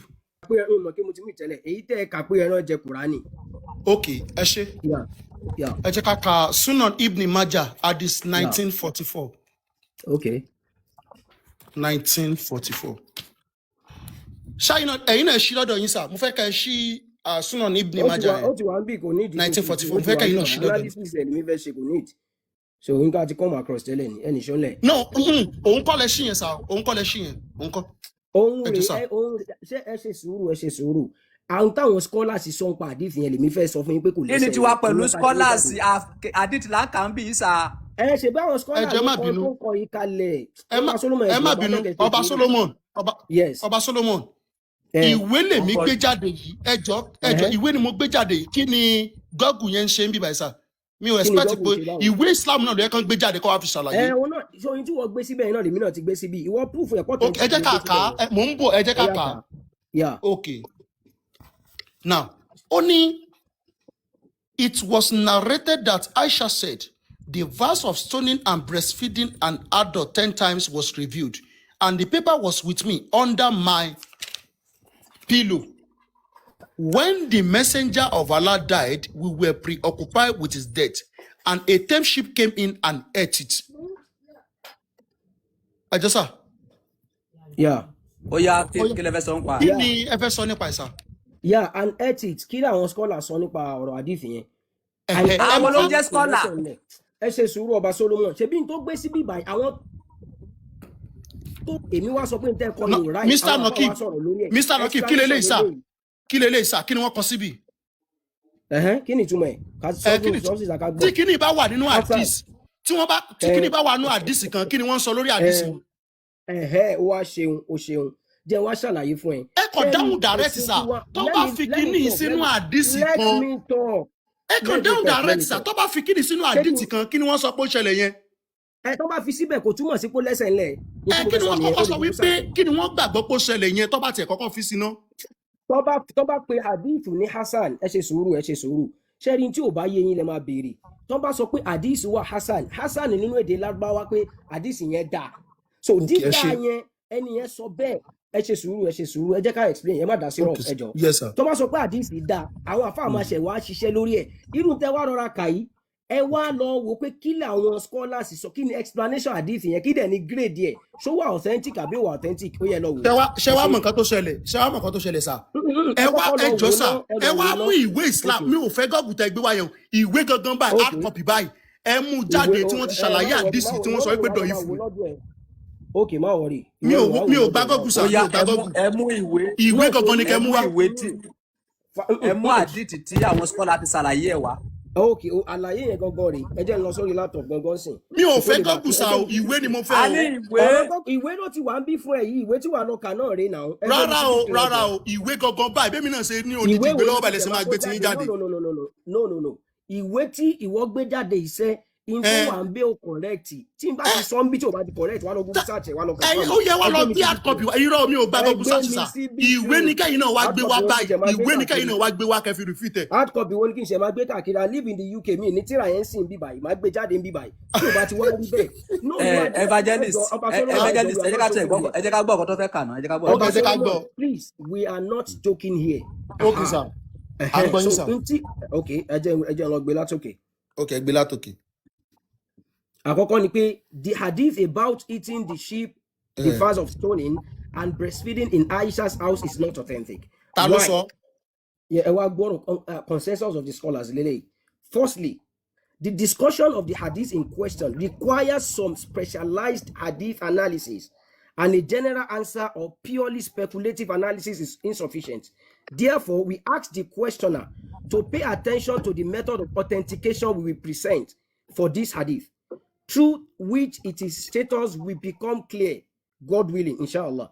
The hadith, in all its chains of transmissions and wordings, is based on the following chain of transmission. Hello, sir. Let me explain for me time. Ìwé wo lẹ́ ń kà yìí? Okay, àwọn tíra àwọn references wà níbí báyìí. Ẹ jẹ́ nǹkan kan ìwé wo lẹ́ ń kà gangan? Tó bá fẹ́ lọ mú bẹ́ẹ̀ kó lọ wo Al-Isra, tíra Al-Isra, Suratul Isra, Quran 7 verse 36 ó wà níbẹ̀. Ẹjọ́ ṣe máa fún mi time. Ìwé wo lẹ́ ń kà sà? ìwé wo lẹ ń kà fún wa. ìyìn tí mò ń kà lẹ́tí rí ẹ jẹ́ ń sọ bí tó ti máa rí ẹ lè kọ́ kalẹ̀ ṣó ti yé so inú àwọn sọ́ọ̀sì wọ́n ń pè nǹkan ní alimọ́kírà kí òṣàmìlà. lorúkọ ìwé yẹn tí wọ́n kọ kí ìwé wo lẹ ń kà. now let me tell you ẹ ṣe tún ẹ jẹ́ fún mi time ẹ fún mi time ẹ fún mi time we are not just ranting here ẹ fún mi time mi ẹ fún mi time. ẹ jẹ́ ká ṣe sùúrù ẹ jẹ́ ká ṣe sùúrù.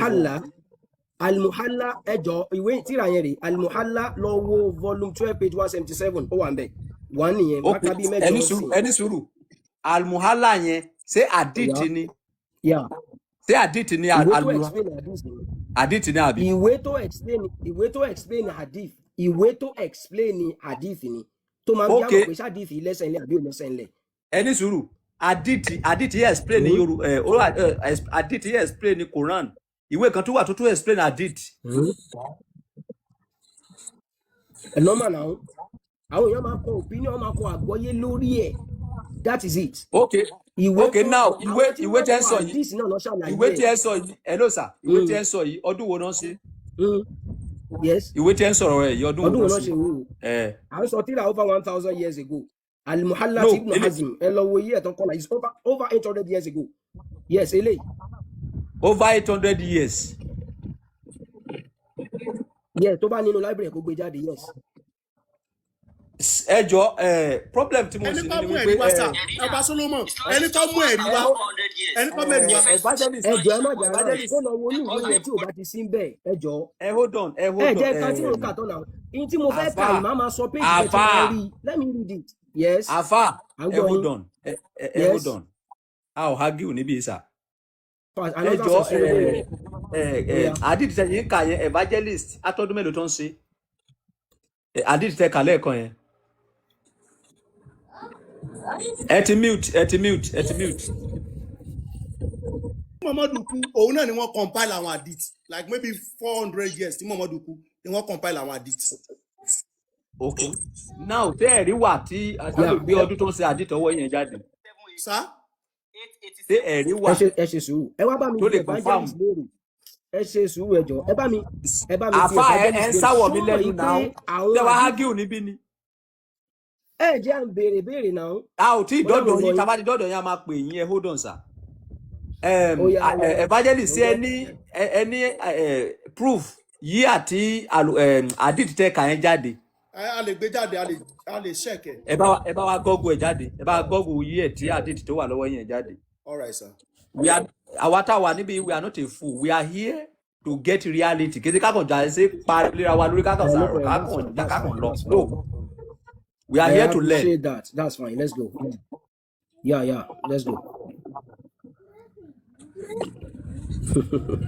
Ó ní yí àtọkùnrin náà ti gbé jáde.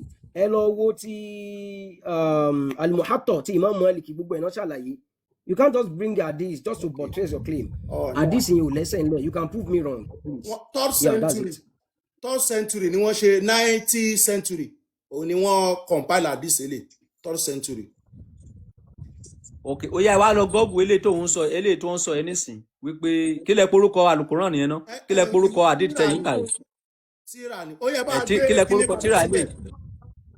ibi nọ́mbà tíra yẹn. kí lẹ porúkọ ẹ lẹ́ẹ̀kan. mo wá tálà bí nǹkan. ṣé kí n sọ reason tí n tó ka yẹn ò fi lẹ́sẹ̀ Mr. Nokim a ní ẹgbẹ́ padà sí ibi tó tẹ̀ kálẹ̀ kan. Don't shout on me. Listen to me. Listen to me. Listen to me. Listen to me. Ẹ má dá sí rough. Èyí tó máa dáa jù ni pé ẹ fẹ́ ní táìmù tiẹ̀ kó fi sọ fún mi pé àdìsí yẹn wà authentic. Lẹ́yìn yẹn èmi náà ṣe wá lo táìmù tèmi ní tí mo wá fẹ́ kà ni mo ti ní síbí báyìí. Àwọn proof mi dẹ̀ wà ń bì pẹ̀lú nọ́mbà àti péèjì ẹ̀ àti gbogbo ẹ̀. That is it. Ìyẹn ni ò bá dáa. Ẹ ní sùúrù. Ó tó di pé from example náà mo fẹ́ fún yín ní àwọn àpẹẹrẹ kan.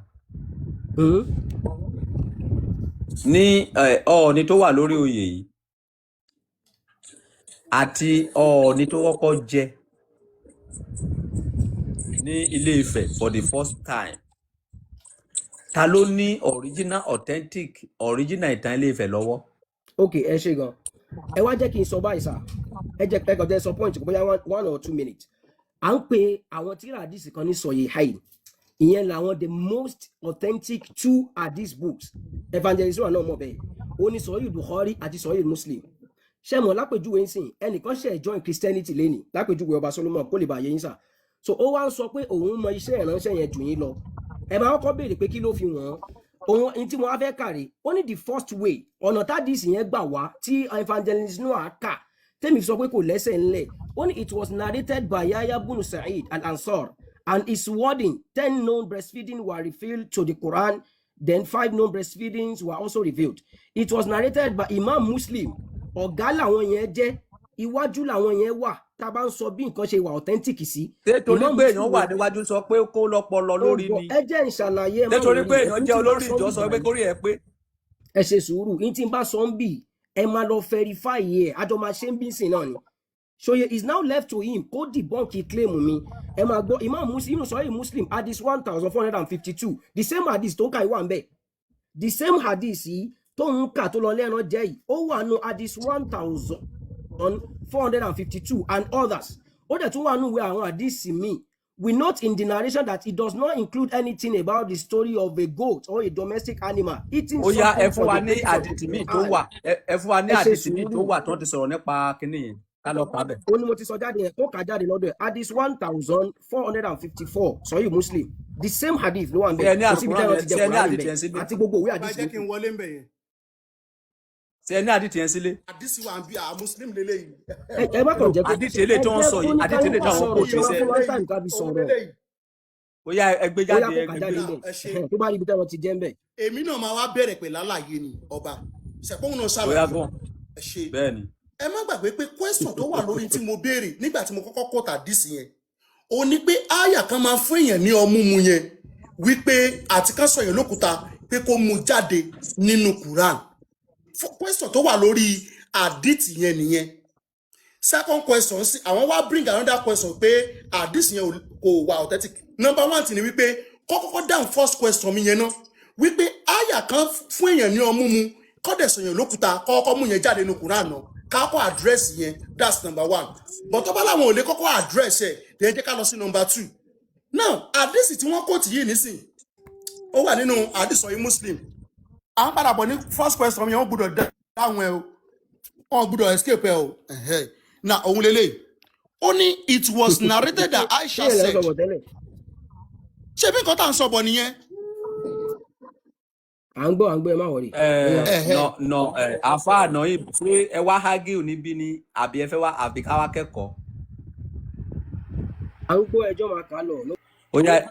ó yá ẹ go on. na ẹ ṣeun gan ó ní it was narrated that Aisha said among the things that were revealed of the Quran was that 10 definite breastfeeding make a person muharram then what was abrogated and replaced with 5 definite breastfeeding and the messenger of Allah passed away when this was among the things that were recited in the Quran. Ìbéèrè àkọ́kọ́ ẹ kọ́kọ́ mú kíní ìjáde nínú Quran ibi tí wọ́n kọ sí pé kẹ́ mọ́ fàgbàlagbà ní ọmú mu ṣáà lè rí mọ́nú Quran question tí mo kọ́ fi bẹ̀rẹ̀ nìyẹn mo fẹ́ kọ́kọ́ address ẹ̀ náà sà. náà ó ṣe gan náà nínú Quran tiwa a ní ìtàn pé ní al-isnad àwọn àfáà sọ pé láwùlà ìsìnàdù làkọ́ọ̀là mọ̀ṣá àmọ̀ṣá tí ò bá sí chain of transmission ni lágbájá báyìí sọ báyìí ẹni báyìí sọ báyìí anybody ni ò bá sọ nǹkan tó wù. now o ti change narration sí ibi tẹ́mi ti bá yín ni pé ẹran jẹ Kùránì. ẹ má sọ pé mo change narration ẹ jọ sà ẹ má sọ pé mo change narration ẹ má sọ pé mo change ẹ jọ ẹ jẹ́ correct yín ẹ jẹ́ correct yín sà ẹ jẹ́ correct yín sà ẹ jẹ́ correct yín ẹ jẹ́ correct yín ẹ má sọ pé mo change ẹ ẹ̀yin lẹ bá wa láàrin ẹ mọ̀ ibi tá a ti ń bọ̀ so mi ti change kankan ibi tá a ti ń bọ̀ ni mo sì dúró lé lórí so à ń bọ̀ níbi aspect tọ̀dọ̀ yín first question ni pé ẹ kọ́kọ́ mú àyà pé kán mọ fún yẹn ní ọmú mu lẹ́ẹ̀mẹwàá àbí lẹ́ẹ̀márùn yẹn ẹ kọ́kọ́ mú jáde nu Quran náà wọ́n ní wọ́n máa ń kanu Quran òun dànù Quran lẹ́nu ẹ mú jáde. ṣe fẹ́ sọ pé ṣe bí irọ́ ọyàn ìyàwó ẹ̀kọ́ ẹ jẹ́ ká sáré tàṣírí yín ẹ jẹ́ sáré tú àṣírí yín sẹ́ ọyàn ìyàwó ẹ̀kọ́ inú sọ yín Muslim yẹn náà ni ẹ jẹ́ sáré tú àṣírí yín inú sọ yín Muslim ni. ọba Solomon coordinate kìíní kò dẹ̀ kó rí bẹ́ẹ̀ ẹ jẹ́ ń tú àṣírí yín náà.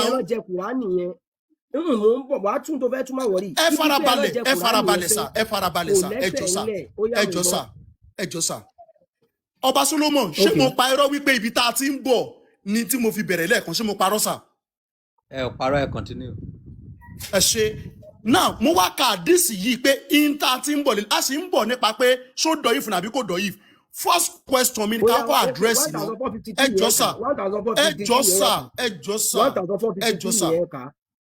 jọ sà máa kà ẹ jọ sà now nísìnyí a ti wá rí báyìí pé question àkọ́kọ́ tá a bí ẹnìkan ní ẹ̀yin náà lè dáhùn now àyìnká tẹ́ wá lọ kóòtù fún wa wípé àwọn scholar sọ wípé iye online lẹ ti ń kà á ká tó lè gbàgbọ́ wípé òótọ́ nìkan tẹ̀ ń sọ ẹ mú jáde nínú ìwé hard copy báyìí níbi tí wọ́n kọ sí tẹ́ ẹ̀ bá ti lè mú jáde mi ò lè gbá wọlé sà kò ń ṣe dọ̀yìf hasan ni ọ̀ǹtí tẹ́ bá mú jáde nínú ìwé gangan torí pé tèmi náà ka inú ìwé mo ti mú jáde. tó wà lójú laptop mi bá ti yàtọ̀ sí tó wà nínú tíra owó ẹ̀ wá pè mí bá sà in tó wà lójú laptop mi tó bá ti yàtọ̀ sí nǹkan tó wà lójú tíra owó ẹ̀. nǹkan tí mò ń sọ kọ́ nìyẹn o nǹkan tí mò ń sọ kọ́ nìyẹn sà o.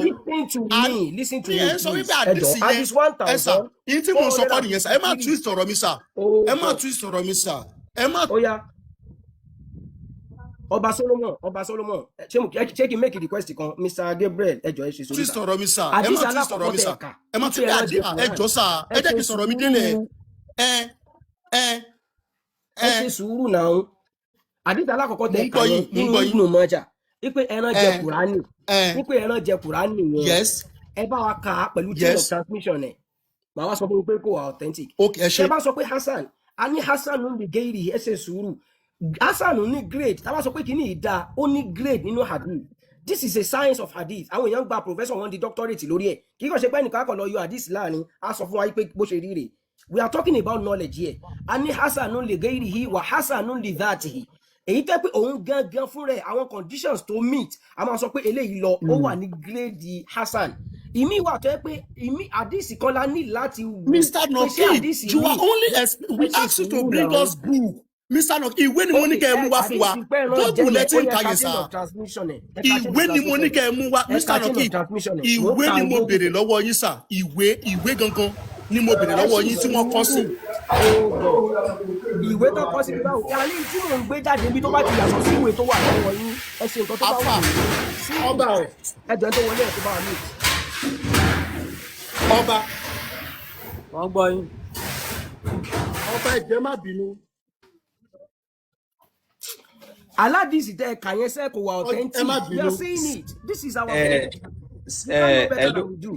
hello afa ọwọ́ tẹ̀ta òun rè ní tó wà ẹjọ́ ẹ má bínú sà afa Nokib okay afa Nokib gbọ́ yín sà mo ti mute tẹ́lẹ̀ ní sà ẹ jọ sà ṣé verse ẹyọkọ ẹnìkan lẹ́mọ̀ nínú alukoran ni. Ọba Solomon ṣé kí n sọ̀rọ̀ n tí evangelist ń sọ kò lẹ́sẹ̀ ńlẹ̀ nínú ẹ̀sìn wa òun wá ní kó proof ẹ̀ bó ṣe jẹ́ authentic that is it.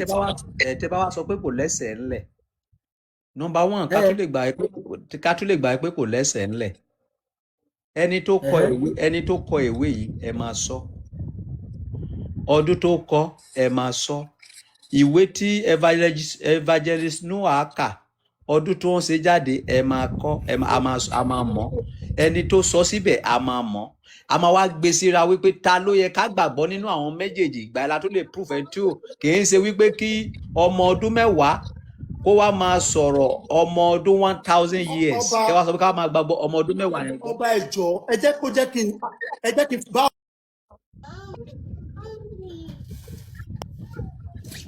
evangelist Noah network ẹ ti break. tó ta ló jẹ àyà Kùránì yẹn sẹ kò lẹ́sẹ̀ ńlẹ̀. ta ló sọ bẹ́ẹ̀. àwọn àfáà aládìsí náà sọ bẹ́ẹ̀ àwọn àfáà tó jẹ́ lórí fẹ́ sọ̀rọ̀ inú ìwé ni mo ti mẹ́rin jà. gbálà yẹn yẹn náà. Mọ̀ tó ṣẹlẹ̀ ọ̀rọ̀ àlàyé lélẹ́yìí Ọba Solomon ṣe fẹ́ gbálàyé.